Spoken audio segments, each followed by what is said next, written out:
എല്ലാവർക്കും news first മലയാളത്തിന്റെ പുതിയൊരു വീഡിയോയിലേക്ക് സ്വാഗതം. ക്രിക്കറ്റ് വാർത്തകൾ ആദ്യമേ അറിയാൻ ഈ ചാനൽ മറക്കാതെ സബ്സ്ക്രൈബ് ചെയ്യുക. ഇന്ത്യ ഓസ്ട്രേലിയ ഗാബ ടെസ്റ്റ് 4ാം ദിനം ഇപ്പോൾ അവസാനിച്ചിരിക്കുകയാണ്. ബുംറയുടെയും ആകാശിന്റെയും മികച്ച ബാറ്റിംഗ് പ്രകടനത്തിൽ ഇന്ത്യ ഫോളോ ഓൺ ഒഴിവാക്കി.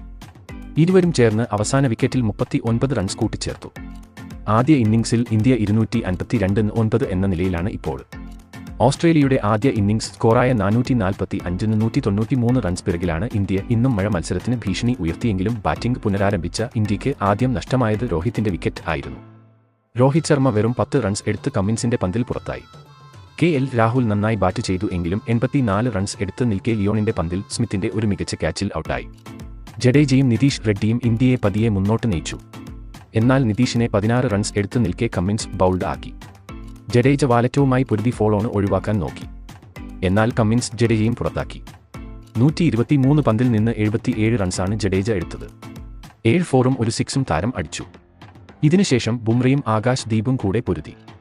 അവസാന വിക്കറ്റിൽ ഇരുവരും ചേർന്ന് 39 റൺസിന്റെ കൂട്ടുകെട്ട്. ആകാശ് 27 റൺസും ബുംറ 10 റൺസും എടുത്തു. ഓസ്ട്രേലിയയ്ക്ക് ആയി പാറ്റ് കമ്മിൻസ് 4 വിക്കറ്റുമായി തിളങ്ങി. സ്റ്റാർക്ക് 3 വിക്കറ്റും ഹേസൽവുഡും ലിയോണും ഓരോ വിക്കറ്റും വീഴ്ത്തി. വാം അപ്പ് ചെയ്യുന്നതിനിടെ ഓസ്ട്രേലിയൻ സ്റ്റാർ പേസർ ഹേസൽവുഡ് പരിക്കേറ്റ് പുറത്തായതോടെ ഓസ്ട്രേലിയയ്ക്ക് വീണ്ടും തിരിച്ചടിയായി. അതോടെ സ്റ്റാർക്കിന്റെയും കമ്മിൻസിന്റെയും വർക്ക് ലോഡ് ഇരട്ടിയായി. എന്തായാലും 3ാം ടെസ്റ്റിൽ ഇന്ത്യ മികച്ച തിരിച്ചുവരവാണ് നടത്തിയിരിക്കുന്നത്. പ്രത്യേകിച്ച് ജഡേജയുടെ ഇന്നത്തെ ബാറ്റിംഗ്. ഇനി 3ാം ടെസ്റ്റിന് അവശേഷിക്കുന്നത് ഒരു ദിവസം മാത്രമാണ്. ഇന്ത്യക്ക് ഫോളോ ഓൺ ഒഴിവായതോടെ നാളെ ഇന്ത്യക്ക് മുന്നിൽ ഓസ്ട്രേലിയ എന്ത് തന്ത്രം ആയിരിക്കും പയറ്റാൻ പോവുക എന്നത് നോക്കി തന്നെ കാണാം. നാളെ അവർ അടിച്ചു കളിച്ചാലും ഇന്ത്യയുടെ 10 വിക്കറ്റ് വീഴ്ത്തിയാൽ മാത്രമേ ഓസ്ട്രേലിയ 3ാം ടെസ്റ്റ് ജയിക്കുകയുള്ളൂ. നിലവിലെ റിപ്പോർട്ടുകൾ പ്രകാരം 3ാം ടെസ്റ്റ് സമനില ആകാനുള്ള സാധ്യതയാണ് നമ്മൾ കാണുന്നത്. അപ്പോൾ ഇന്ത്യയുടെ ടെസ്റ്റ് ചാമ്പ്യൻഷിപ്പ് ഫൈനലിലേക്കുള്ള യാത്രയ്ക്ക് വീണ്ടും വെളിച്ചം വന്നു.